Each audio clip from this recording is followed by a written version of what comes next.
Well, good evening, guys. Most of you probably know that I don't have a whole lot of time to spend in the woods, at least not to plan and then go out and actually go in the woods and do what I want to do. Anytime I spend in the woods, even like right now, is really spontaneous. And I have 4 kids. A lot of you guys know that. You know, I'm not trying to make excuses or anything. You know, I love my family. It's just life is somewhat unpredictable with that number of children running around at home.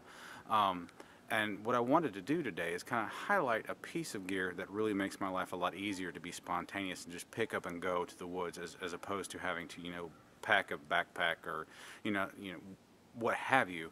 I don't really have to plan. I can keep it almost pre-packed and just grab it, add to it whatever I'm planning on doing that day, whatever that plan necessitates, and just grab it and go. That's all I want to do today. Call it a review, call it an overview, whatever you want to do. I've had this piece of gear for, I'm guessing, about 4 months. Anyway, what I'm talking about today is the French trade bag, or trader's bag, from the Hidden Woodsmen. It has made my life so much easier. If this is a review or overview, all I can do to do this justice, from my standpoint for you guys, is to show you how I use it. I'm not going to sit here and do a tabletop review and say this is this, this, and this. Alright guys, the bag is extremely versatile. I mean, a bag is a bag. I mean, you tailor it to your needs, and so I can just show you how I use it. I'm going to show you my standard setup here. I have used it in a ton of different ways, but I'm going to show you my basic loadout with it, what I start with, minus 2 items that I've loaned out to a friend of mine, and yeah, we'll go from there. Alright guys, just a quick set of measurements here, closed up. It is approximately 10 inches, 10 and a quarter if it's stuffed. I mean, this thing's full, so this is going to be an approximate amount. 10 inches deep by, looks like 11.5 inches wide, and the material's loose, so there's more room in there. And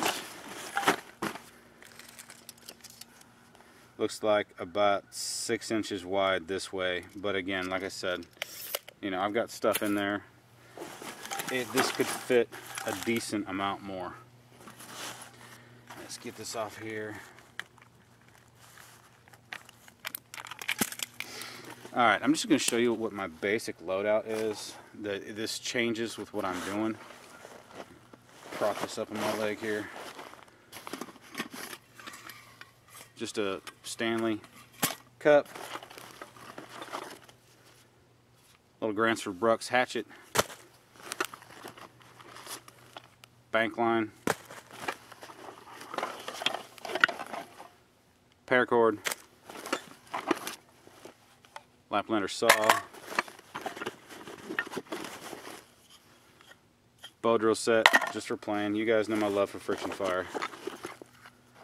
Backup ferro rod because I've already got 2 on my body, and then a backup blade. It's just a Moro 510 or 511. I honestly forget, guys. This is my go-to friction fire blade. Get out of the way. This yellow pocket back here, which I believe that is designed to be a map pocket. I keep a basic first aid kit. And this front pouch up here, flint and steel kit. It's just the Pathfinder multi-fire tool kit, which I'm digging, by the way. And this is just got pine resin in it. And that, honestly, I'll be straightforward with you guys, I don't carry that. I popped that in there for a recent video that I filmed purposefully, but anyway, it just happened to still be in there. Now the thing that I really like about this, it's not so large. I'm just going to talk while I stuff this stuff back in here.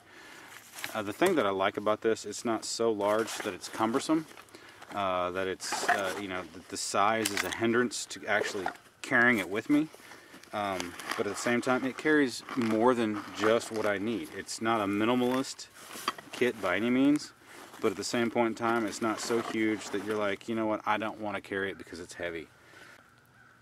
Alright guys, now that I've gotten the basic overview of what I typically carry in and out of the way, I've used this thing for a ton of different purposes. Usually all in the woods, yes, but I mean, like I said, I have 4 kids, and so, you know, I may hit the woods with 3 or 4 of those, and, you know, take snacks and water bottles and, you know, milk bottles for the infant when, you know, my wife comes along with a baby.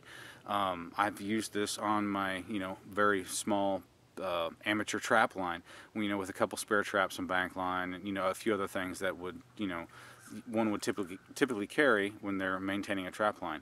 And I've carried up to 3 squirrels, I think, in this bag back to my house to process. You know, it's just, the sky's the limit in what it can be used for, and really the purposes and what you carry in it are totally up to you. I'm just showing you what I use it for. Alright guys, I'd like to share a bit of a story with you what sold me on this bag, and honestly about Malcolm's products. I mean, I knew they were rock solid before, but I became a true believer after this. I'm going to condense a long story into a short one. About 4 months ago, not long after receiving this bag, I decided to take a hiking trip very spontaneously on a trail that's not well known in my area. And at the end of this trail is a beautiful waterfall, and actually it's there where I asked my wife to marry me about 14 years ago. Anyway, we haven't been back since the State Parks and Recreation shut that trail down for a long time, so we couldn't go back. And then they've recently opened it back up, but it's not really well known. It's not very well maintained for the most part. The first half of it is maintained, but the last half up to the waterfall is not. Anyway, so I work nights. My wife took the kids out of town to visit a friend's, and I on a whim, I just went. I was going to record it, you know, for our anniversary. Anyway, this is getting longer than I wanted, but the point of it is, I went, and there's a lot of river and creek crossings on that trail. And, you know, some of you guys know I'm a barefooter when I go hiking, and it's not winter especially. I wear Vibram 5 Fingers, which aren't the grippiest shoes, but I mean, it's basically, you know, walking barefoot with a thin layer of rubber on your feet. And I was crossing the creek, and just happened to step on a very mildewy or moldy or you know, moss-covered rock that didn't really look like it was, and I busted my butt big time.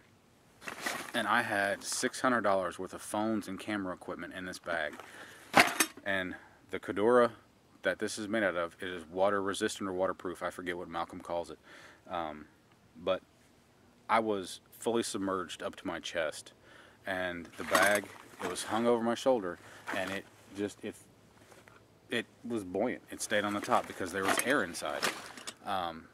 That bag saved me over $500 of money. I fully trust this bag. You know, obviously you can't submerge this thing because, you know, it doesn't zipper shut or anything. But in the rain or in the snow, I trust this with expensive equipment because gravitationally it will keep it dry. Alright guys, in conclusion, again, for the French Trader's bag or the Hidden Woodsmen, honestly, this thing has changed the frequency and the ease with which I hit the woods, and that hits home with me. I'm a really busy guy, work a really odd schedule, especially being so opposed to schedules to the one my family lives, and it just makes it so much easier to hit the woods that I can actually do it a lot more often.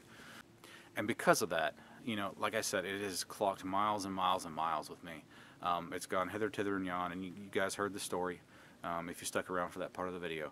I'm going to stake my reputation on this bag. Everybody's different. Everybody wants to carry different things. Everybody carries different amounts of items with them. So, you know, this bag may be too big and maybe too small, but if this looks like something that would fit the bill for your routine in the woods or daily life, I stake my reputation on this bag. It is a rock solid construction, and honestly, I will say, if you think it's size appropriate, I highly suggest you go buy it. It is a very comparable price to commercial items. I know of some that are more expensive, and I know some that are cheaper. But like I just said, you know, Malcolm, he's raising 2 beautiful kids. You know, he's a man just like me, down home America, raising a family and honestly doing it right. So even if it's a bit more expensive, I have no problem supporting that. So anyway, guys, this is a overview of that bag and Malcolm's work overall. I hope you check him out, and I guess I'll see you next time.